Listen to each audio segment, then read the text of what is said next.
Your guys, the Kyle Quinns, the Tobias, the guys like that who made strides this season? Well, I think it was good to see. You know, I think if you look back on the year, I think we made some positive strides. You know, strides in the right direction. I think clearly the win-loss record was not very good. We're all aware of that. We all know that has to improve. But I think there's some deeper layers to it, and I think that if you look at the way our guys competed consistently, I thought the spirit of the team was pretty good. I thought the competitive spirit of the guys remained consistent throughout the year, which I think is a good sign. And then you look at some things, you know, individually that guys improved upon, which I think they can take into the off season and hopefully into next year. And I also think guys got better collectively, learning how to really execute the different systems we try to run on the offensive and defensive side, and just kind of getting familiar with each other in the NBA game, really. So I think those are all things that will continue to hopefully improve moving forward. Rob, you focused on the draft last year, this year. What can you tell fans to expect next year? More of the same. You know, I think we'll continue to try to do our work to identify the best ways to improve the team. And what we don't want to do is skip any steps. So I think we'll be methodical. We'll continue to be very strategic in how we add to the team, how we improve the team. The draft is certainly one area to do that. I also think that we'll continue to be opportunistic and actively exploring what options exist in free agency and trade. So we're not bound to just one basket. We're looking for ways to improve all the way around. Isn't there a fine line between incremental and being aggressive? How do you weigh that? Yeah, you know, Brian, I think we want to grow organically. You know, we want to grow in a progressive fashion that doesn't necessarily accelerate things too quickly, but at the same time, we know we have to get better. So I think there is a balance there, but I do think that the way to finding a healthy balance is just staying disciplined and trusting the way we go about analyzing things, trusting the way we go about evaluating our players and our team and where we think we're at. And then making the best decisions we can moving forward. You're about to add two lottery. You have two lottery picks. You've always said you don't want to be too young, don't want to be too old. Do you think about adding some veteran pieces with those young guys to make sure you're not too young? Yeah, I think you have to be careful. You know, like we've spoken about in the past, I think you need to really make sure that there's a balance with sort of the age composition of the roster. So we'll try to stay somewhere in the middle. I think we want to try to avoid the extremes. What level of free agent will your team possibly pursue? Not sure yet. You know, I think we'll look to add to the team via free agency.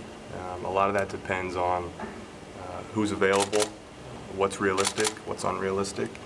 But we'll do our due diligence, and we'll be actively exploring ways to improve the team. So I think we will look to add something in free agency. I'm not sure quite yet what that will be, Josh. Seeing Victor develop over this year, knowing you have two lottery picks that were just mentioned, does it make what you went through any easier, knowing that you could possibly get some guys that can help you on the court like Victor did this year? Well, you know, it's never easy when you lose as many games as we've lost this year, and so I don't think you know, we don't want to be doing that very much moving forward. We're happy with the way Victor played, for sure. He had a heck of a year, and we're proud of him for that. And you know, our job as it relates to the draft is to try to find players we feel can really help us, and help us in a way that makes sense on the floor, but also off the floor as well. So I'm not sure if that answered your question, but you know, I think hopefully in the draft we'll be able to find someone that can help us. We've heard you use the word process. Really? Just a little bit. 2 years in, for fans, how far along do you feel in the process? You know, I think we're on plan. I think we're moving in the right direction.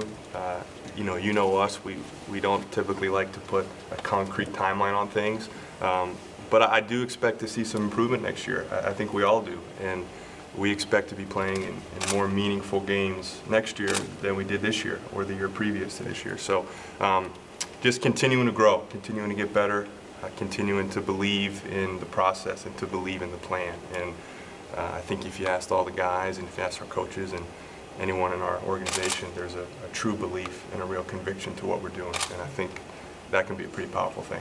Where do veterans like Jameer and Aaron fit in with this process, considering how young this team is and may even get younger? Yeah, good question. I think, Jameer's a great pro, and he'll continue to be a great pro. The same for Aaron. These guys are important. It's important to have veterans who set an example. It's important to have guys who have been around and can share, some of the wisdom and experience that comes along with being in the NBA for a while. And both Jameer and Aaron have that. So we like having them around.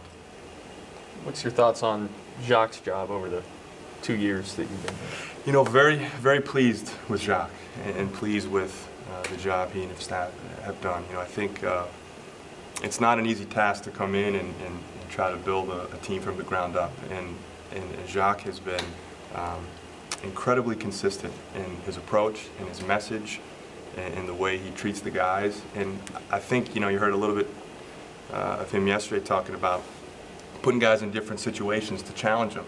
How do you respond as a starter? How do you respond coming off the bench? How do you respond mentally in different ways? And I think his ability to challenge guys, sometimes subtly, sometimes not so subtle, I think it's good for the group and it's good for the development of the guys. And I think all of our guys got better this year. And I think that's a real testament to Jacques' approach. And he always puts the organization first and the best interest of the organization first. And that doesn't go unnoticed. Rob, Jacques has talked about, because these young guys have played so many minutes, because they've been on the floor in the games, that maybe it'll speed up the learning curve, that maybe you can be better quicker because these guys have been through the fire. Did you believe that and see that through? Yeah, no question, John. I think that there's no substitute for real NBA experience, and you can't really replicate that type of experience on a practice court or in a D-League game. Those are true experiences that I hope and we all hope will help accelerate the learning curve, and that's certainly part of the plan. Did sitting the starters for as much as Jacques did in the last 3 games harm the growth of a winning culture?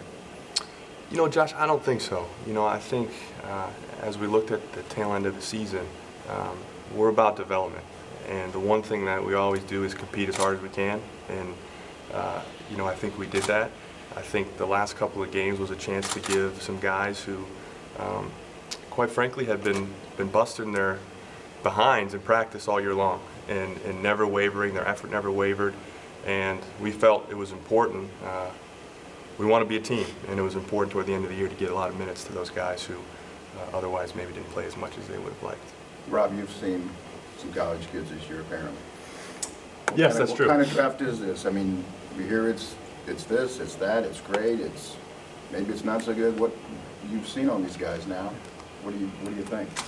Well, I can't comment on players specifically, right. But we think the draft's a good draft. We feel like we'll be able to find players who can help us, where we're selecting, and sometimes you can't say that about a draft. So overall, we think it's a good draft.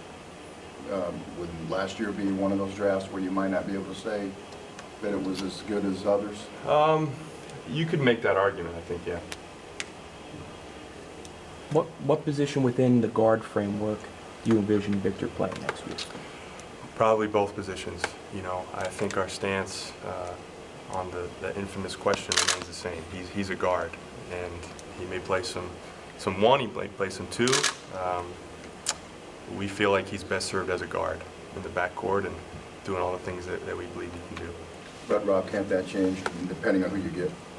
No question. Yeah, everything's fluid. We have to be adaptable and we have to be open and willing to evolve, as different things come up. Since Dwight left, I don't think it's a secret that your attendance is down 20%. The record, obviously. Having that one guy, do you need, obviously Miami is a totally different animal, but do you need that one guy that we see Indiana with Paul George to build that team around? Do you need that superstar? I think it's a good question. I think it comes down to want versus need. I think if you ask that question to every team, they say, sure, yeah, we'd love to have a superstar. Do you need to have one? I'm not convinced of that. I think that if you can truly build a team that works together and plays for each other and has some depth and identity, and plays discipline, you know, you can be highly competitive in this league. So we're open to both avenues.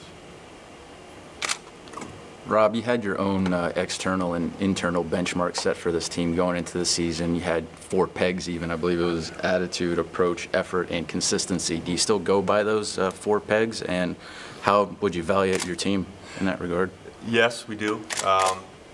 I would say that I think that we improved in all those areas. And when I say improved, I think stayed consistent. You know, I think a lot of the growth we saw from some of our guys this year had to do with consistency and how they approach the game. And you really have to embrace consistency. It's not something that is given to you or just comes naturally. It's part of I think, a work ethic and an ambition that you have to attain it.